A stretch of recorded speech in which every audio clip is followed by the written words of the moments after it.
अमरावती महानगरपालिकेच्या निवडणुका सुरू असताना सोबतच महाराष्ट्रातील सर्व महानगरपालिकेच्या निवडणुकीच्या प्रचार हा अंतिम टप्प्यात आला असताना शिवसेनेचे राज्यसभा खासदार संजय राऊत यांनी भाजपवर टीका करत असताना ते बोलले की महाराष्ट्रातील एकाही निवडणुकीमध्ये भाजपने हिंदू मुस्लिमचा वाद उभा केलेला नाही असं दाखवा आणि माझ्याकडून 11 लाख रुपयाचं बक्षीस मिळवा.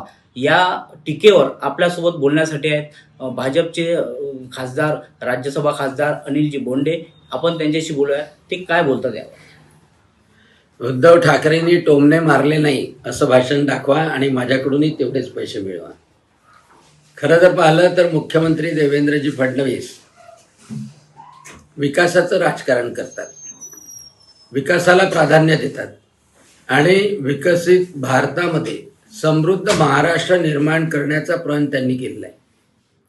परंतु जेव्हा विरोधक ते राष्ट्रवादी काँग्रेस असो किंवा उद्धव ठाकरे असो किंवा MIM असो, जेव्हा मुस्लिमांचं लांगुलचलन करतात त्यावेळेला हिंदुत्वाची भूमिका घेणं हे साहजिक असतं, स्वाभाविक असतं आणि हिंदूंसाठी आवश्यक सुद्धा असतं.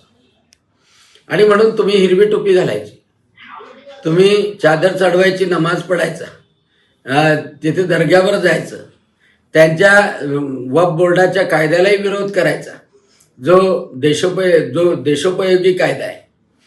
तुम्ही 3 तलाक बंद केला, हलाला बंद केलं, त्याच्यावरही नाराजी व्यक्त करायची आणि देवेंद्र फडणवीसांना शिकवायचं की तुम्ही हिंदू मुस्लिम राजकारण करता म्हणून. आणि म्हणून टोमण्याचं राजकारण बंद करा.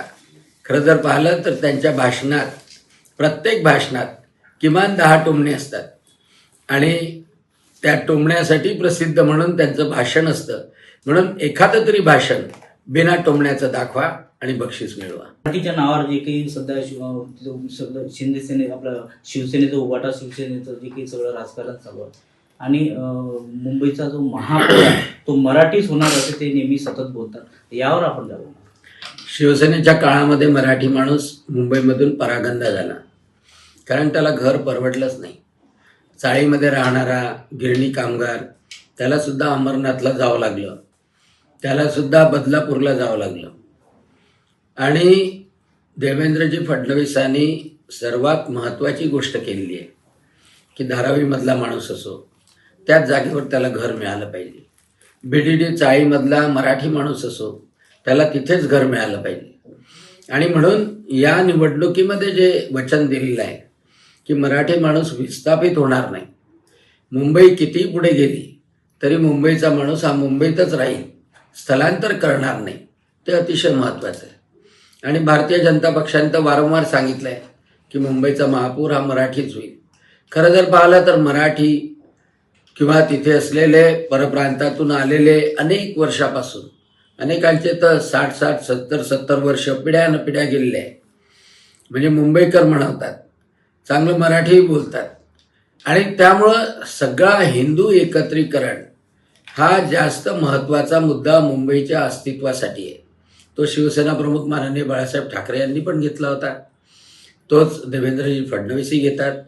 आणि त्यामुळं मराठीच्या नावावर ज्यांचा एकच मुद्दा असतो की मराठीचा महापौर बनणार नाही, भाजपने सांगितलं की मराठीचा महापौर बनेल. त्यांचा दुसरा मुद्दा असतो की मुंबई महाराष्ट्रापासून तोडली जाईल. वारंवार देवेंद्रजींनी सांगितलं कोणाचा बाप जरी आला तरी मुंबई महाराष्ट्रापासून तुटणार नाही. आणि त्याच्यामुळं देवेंद्रजीच्या बोलण्यामध्ये निसंदिग्धता आहे, म्हणजे संदिग्धता कुठेच नाही. आणि म्हणून मुंबई ही महाराष्ट्राचीच राहील.